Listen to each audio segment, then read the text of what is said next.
Hey guys, welcome back to Always in Profit Instagram page, and today we're gonna be checking out the trade recap for today's trade. First, we started on M15. We were looking for this zone that I sent yesterday on the weekly recap of this price action for today. I told you guys that EU will buy, and we have seen that it's buying right now.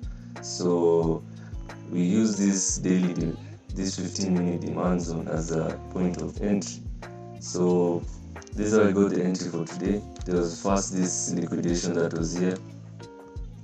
On M15. Now we have to go to M1 so you can see the trade. Well, how we built it today. So it first occurred a liquidation on the lower time frames on M1, and then I marked out my main PBL that I was going to be using, and I was ensuring this zone must fail first before we take the buy entry.